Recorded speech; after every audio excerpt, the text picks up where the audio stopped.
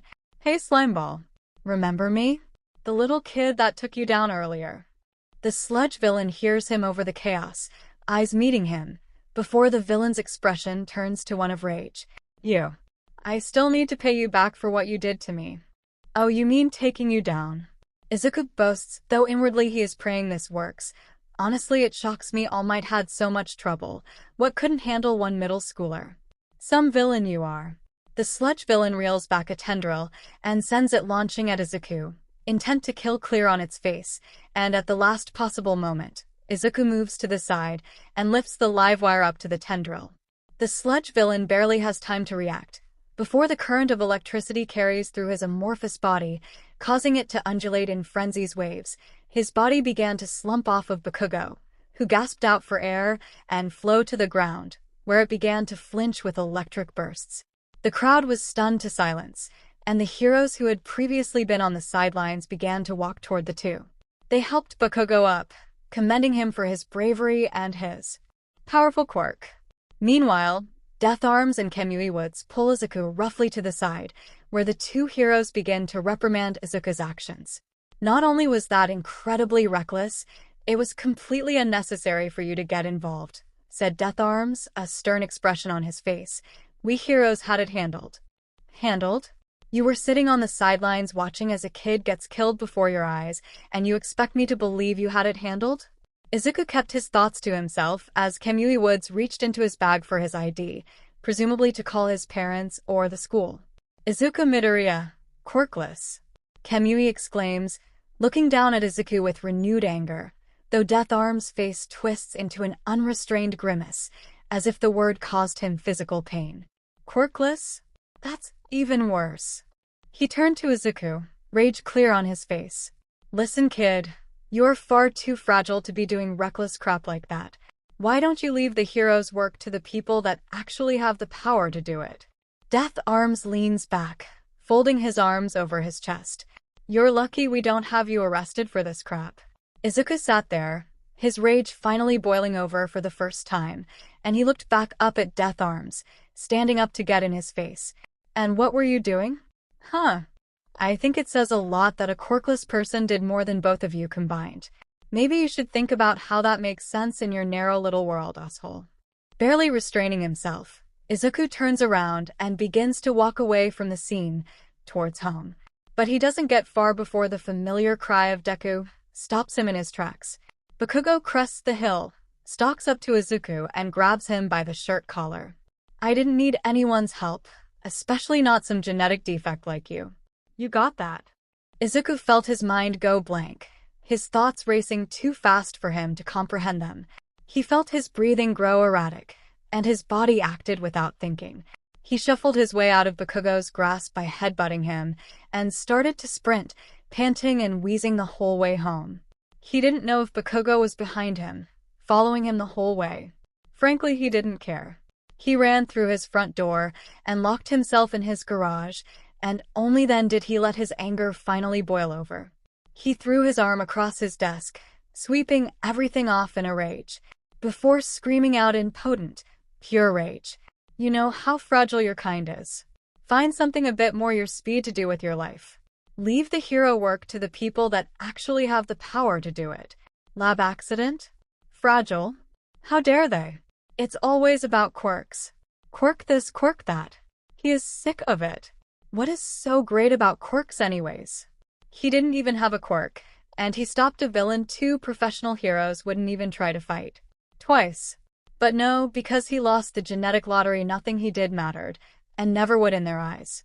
For one person to make a significant impact in this world, they have to have a quirk, and no matter how much you prove yourself, they will never believe in you. Screw that. He didn't need them to believe in him. All he had to do was prove he could, beyond a shadow of a doubt. The truth is, Deku, you never stood a chance. You were done before you even started. Done? Done? That is what it means to rise to the challenge, to show the world that you are here. Izuku stood up, walking over to the center of the room. He looked at the stump of his right arm, but instead of that hopeless vacuum he felt hours ago, all he felt was a rage that only drove him further. And that you aren't done yet.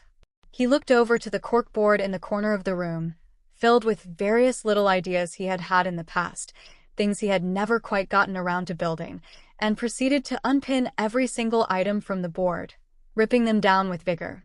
They weren't necessary yet, not anymore. For now, he had a bigger issue to solve. He pulled out some drafting paper and with his left hand began to draw. Ideas and determination spilling out onto the page. After some time, he pinned the draft onto the corkboard and smiled, truly, honestly smiled. He would show them. He would show them that he is not done yet. The sound of a hammer pounding against metal echoes from the garage of the Midoriya house, echoing out of the holes in the garage door into the neighborhood, much to the dismay of the residents. However, the source of the noise cared little about this disturbance, his mind far more focused on his current objective. Izuku pounded away at the rolled brass sheets, bending them around a plastic mold to the best of his ability. The hammer struck steadily, and Izuku stared at the plate as it shaped around the curve of the plastic facsimile. He was glad his father had invested in a cast printer before his death, even if the model was a bit old. It had saved him potentially weeks of time shaping the mold for the plating, even if that part wasn't top priority. His arm began to ache, but he kept hammering the plate. There was no time to waste, and absolutely no room for error. If even the smallest calculation is off the mark, it could spell disaster down the road, especially when it comes to this new project. Using a mounted C-clamp to hold the mold in place was not the best for control, but given his options, it would have to do. Izuku sighed and wiped the sweat off his brow, looking back at the schematics he had drawn. The loss of his dominant hand had meant that drafting was a near nightmare, but luckily the only person that needed to understand the scribbles and rambling written onto their pages was him. He double-checked the measurements of the digits. Those scans he uploaded to the casting computer are reliable, but not necessarily the most accurate in terms of measurements. Right now Izuku needed precision, so he had also done several checks by hand. The diagram was crude, but detailed, with several notes of internal and external measurements. The greatest challenge would be internal spacing and management of wiring along the internal skeleton. There was only so much space to work with, only so much material available, and every time he thought more closely about the project as a whole, the more daunting it seemed. This was easily the most complex project he had ever made, far more advanced than anything that had come before it. It would be incredibly difficult, and worse, Izuku was on a clock. 10 months. 10 months until the UA entrance exam. This was his shoe-in, his golden ticket.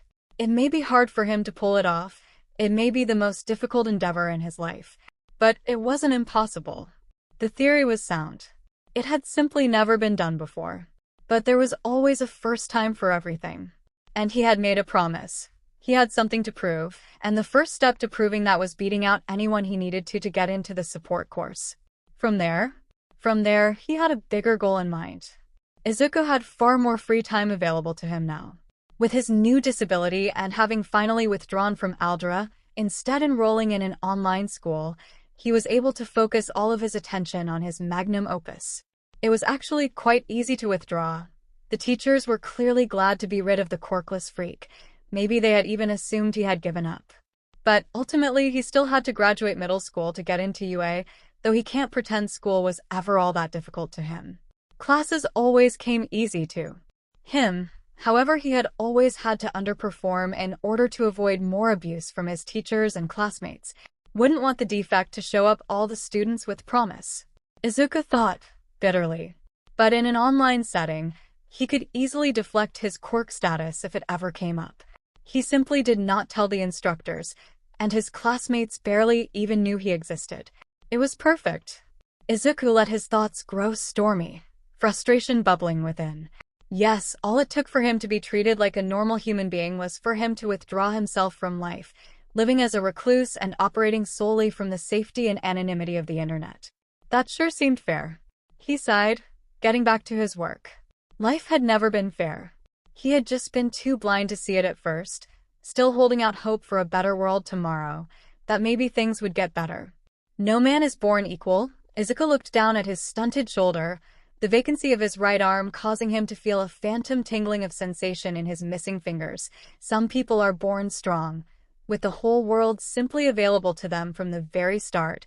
He stopped pounding the brass sheet into shape, moving over to the skeleton apparatus. Everyone else is left to wallow in mediocrity. Their worth decided for them by those at the top.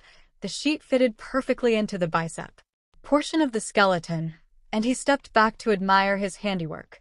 Instead of the small spark of pride he usually felt when he finished another step in his projects, all he felt was a burning determination to keep going, to finish this project. He smirked to himself, a fire once nearly extinguished burning violently behind his irises. But what is so great about being born great? I much prefer to make myself even greater. Izuku looks back at the diagram, preparing himself for the next step. On the blueprint, a rough drawing of a right arm stares right back at him.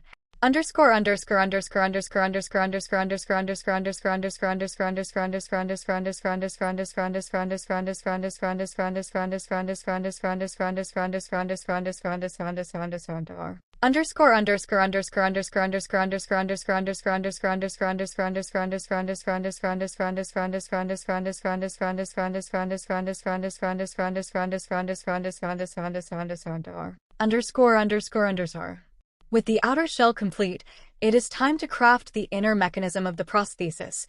Izuku spoke calmly into the lapel microphone clipped to his shirt.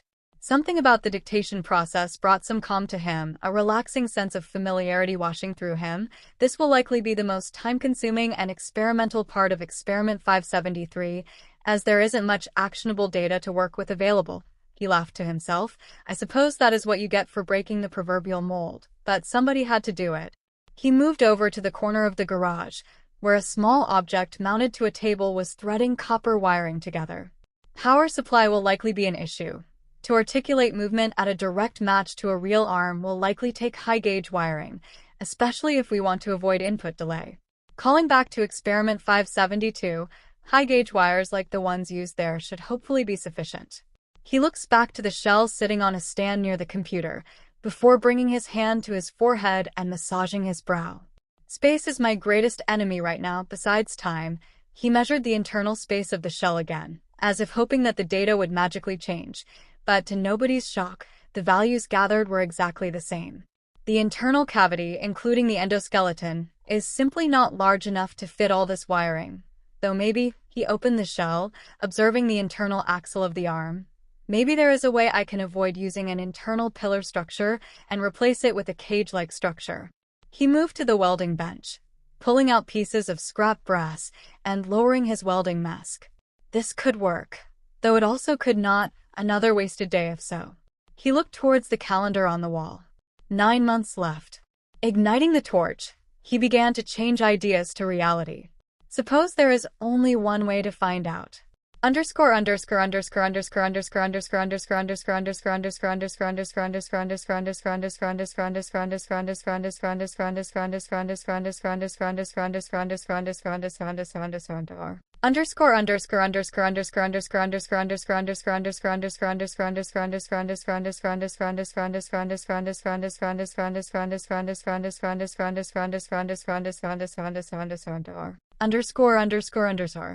Test 32 of internal wiring structure. Izuku said, exhausted. He had been at this for the past 3 days. Testing the wiring for data input was a taxing process, especially when it didn't work. 2 hours of ripping the wiring out. 4 hours of rethreading new wires. 1 hour of coding the new wires to avoid short circuits. 6 hours of relaying the wires within the shell again. Though with the new internal cage structure of the internal support, there was a lot more room available to him within the design, meaning he had some room for error. However, every gauge he has tested so far simply isn't enough. It does not supply power nearly as readily as he needs to. The first 6 tests had gleaned no response.